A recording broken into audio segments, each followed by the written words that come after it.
introduction again, Dr. Roy. Dr. Dipankar Roy, a painter, was awarded the Gusi Peace Prize in 2006 after completing his higher studies from Memorial College of Surgeons of Edinburgh. He served the Red Cross for 12 years. He has sought guidance from Ramananda Bandyopadhyay and Manhit Bawa. His paintings have been exhibited all over the world. At present, he is the regional advisor of the Eastern India of Juba Unstoppable. He has taken initiatives towards COVID-19 relief and rehabilitation of the Sundarbans following Cyclone Amphan. Currently the UNESCO Center for Peace Coordinator for India. He is also the president of International Art India. Uh, So, Dr. Dipankar, it is an honor to have you here. Hello, everyone. We welcome you to the first interview of the day for the UNESCO Center for Peace Summer Program. Very excited to have you all here. I am Mayreli Luna Garcia, Youth Ambassador for UNESCO Center for Peace in Mexico, and also the President for the UNESCO Chair in the Summer Program. Sophia, could you do us the honor of presenting yourself, your age, your name, your studies? okay, so hi, good morning and good evening and good night. I'm Sofia Ochoa. I'm 18 years old studying economics. I'm from Colombia, so I study here in Colombia, in Bogota, the capital. Um, I have been in MUN for a long time, but most of all, I've been involved with service and giving to others for a long time. My parents have a foundation and I've been volunteer always there. So it is very moving to see someone that has dedicated his life to service and giving to others. And with your paintings, I am a truthful believer that art transforms lives and people. So thank you so much for your art. Well, that is me. Pleasure mine. And, and we will begin with the questions. Ideally, you go first. Sure, Sophia, sure, please. thank you very much, Sophia. As first of all, Dr. Dipankar, we are seeing your painting behind you. Could you please show it to the camera? For Uh, yeah, can you see? Yes, you have to Yes, put it a little to the right. yeah, exactly. Beautiful work. Impressive. Yes, yes, a And human this is, figure.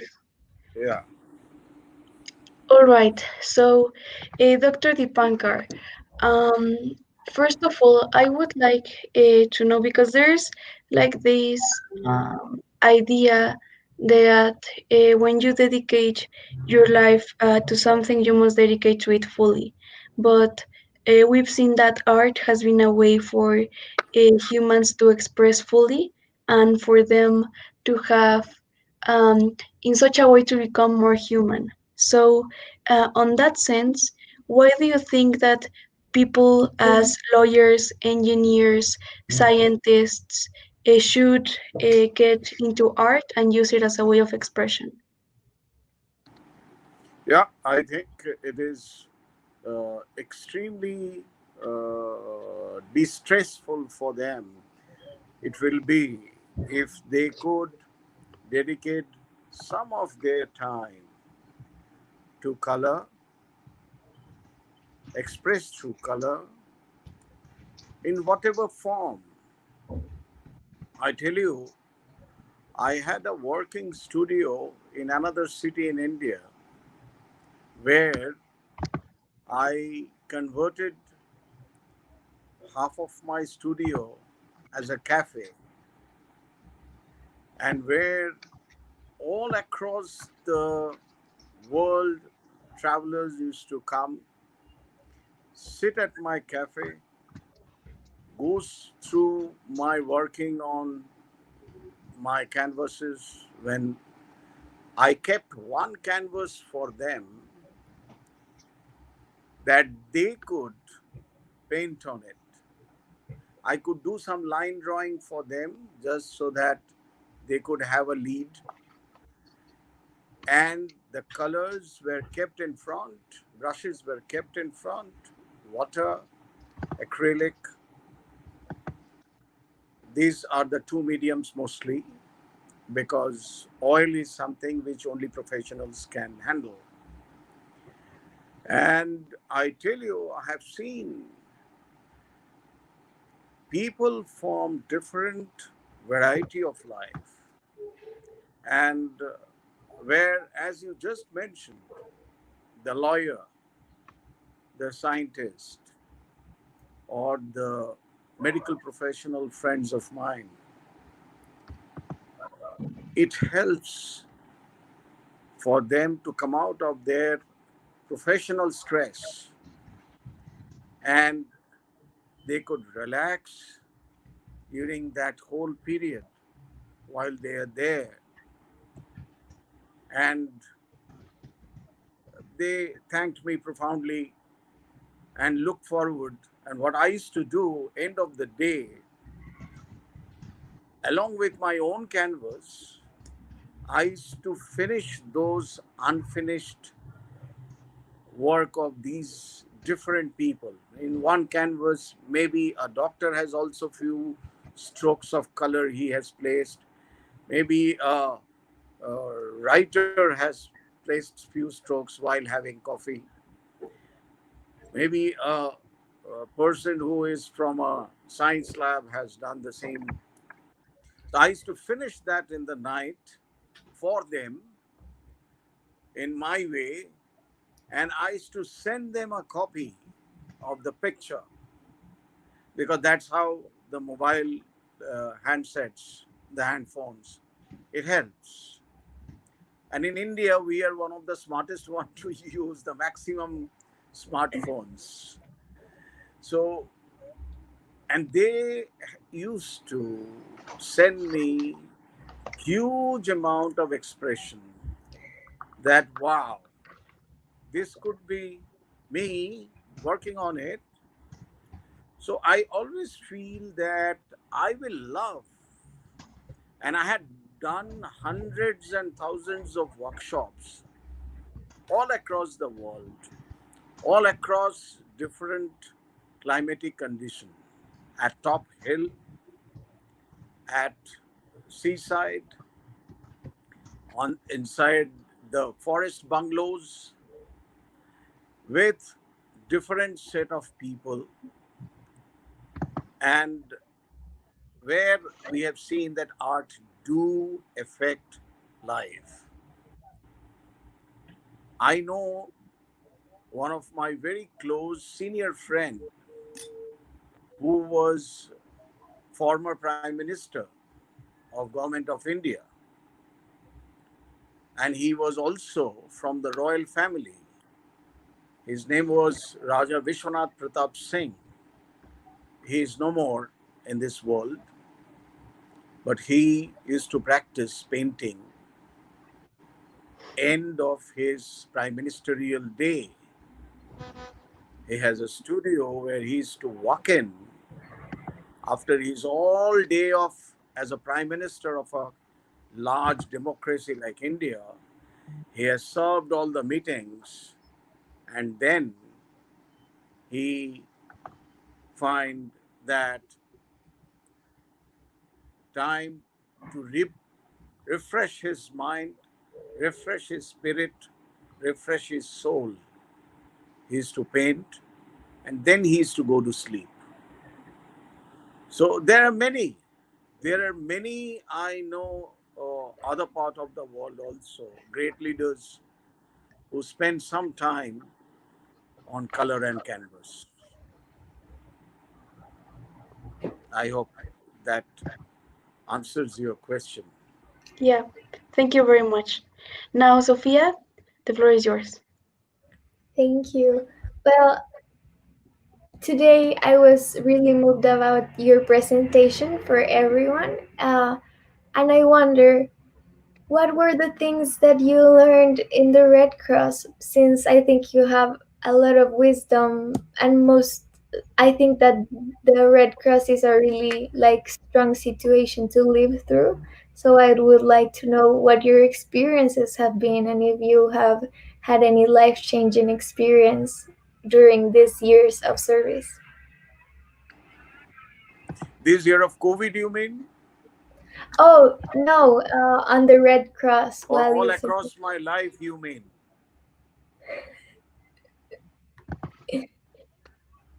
Yeah, I tell you what, I mentioned that while I was talking to you all on the formal session, that my days when I was leading a team of Red Cross team members on the relief of the devastating tsunami in India.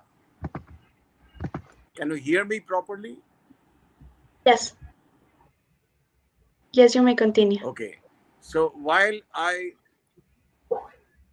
the area was a islandish area called Blair, Andaman Nicobar, which was hugely affected during tsunami. And as from different islands, there are small girl childs were rescued and tried to the administration tried to kept these girls with us in our Red Cross relief camps. That was something which are the days was of a great challenge because I was surrounded by about 35 odd small girl childs. All of them has lost their parents and they were clinging on to us.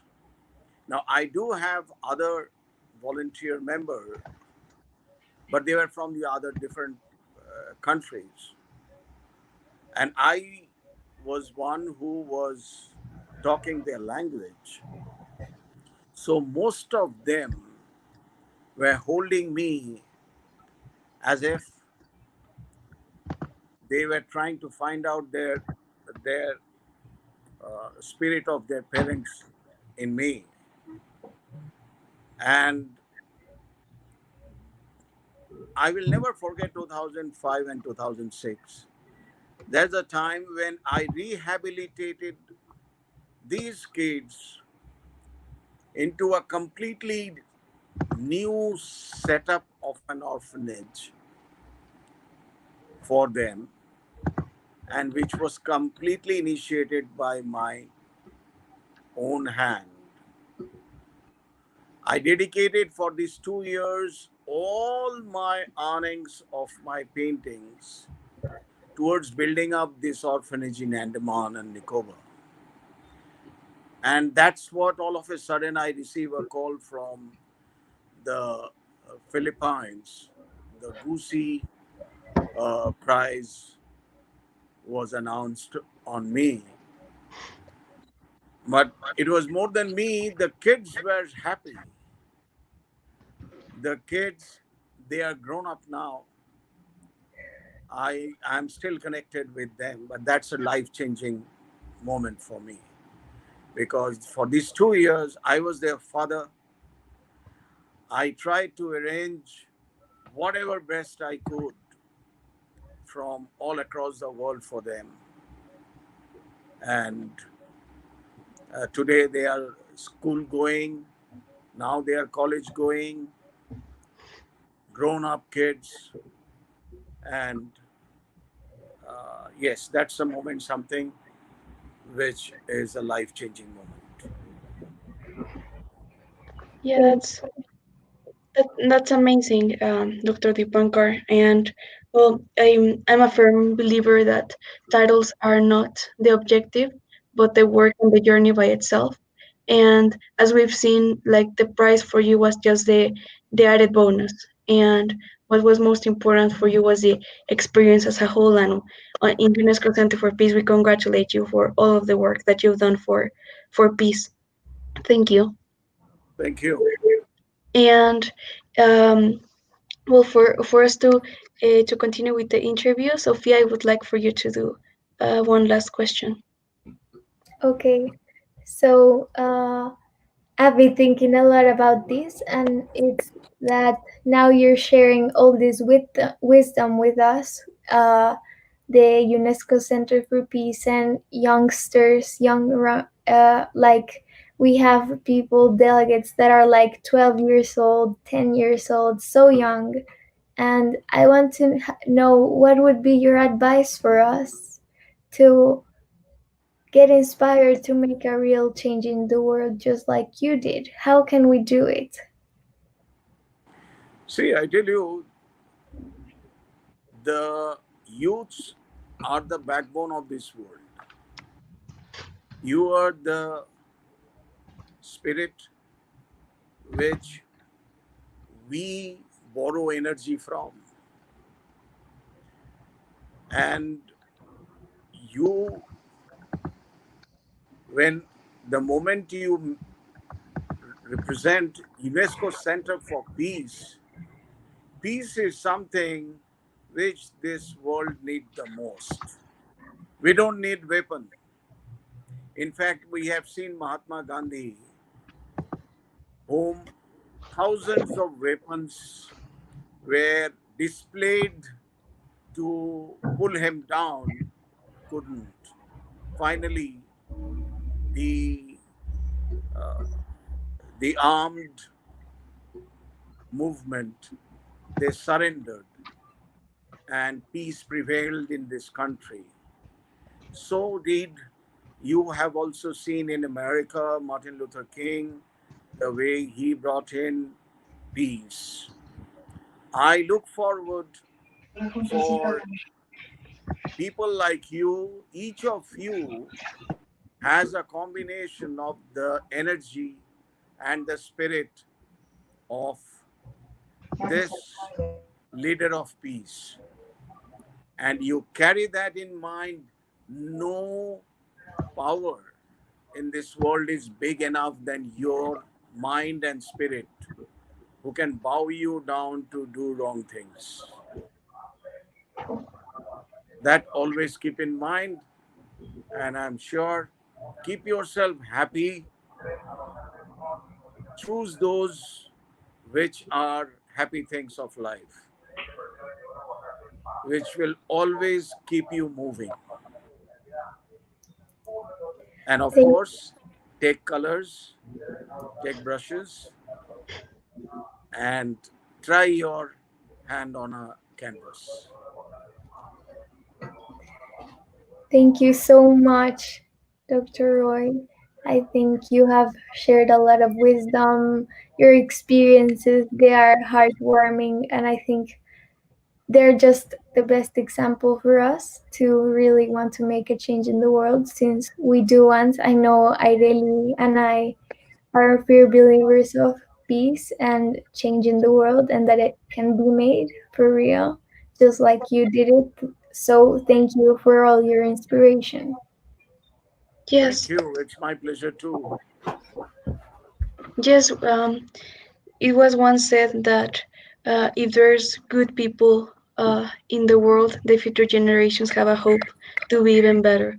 And having role models like you really inspires us. As Sophia said, um, we may be young and we may have many limitations, but our beliefs in peace will never be shattered. And the day that they are, we will not be ourselves.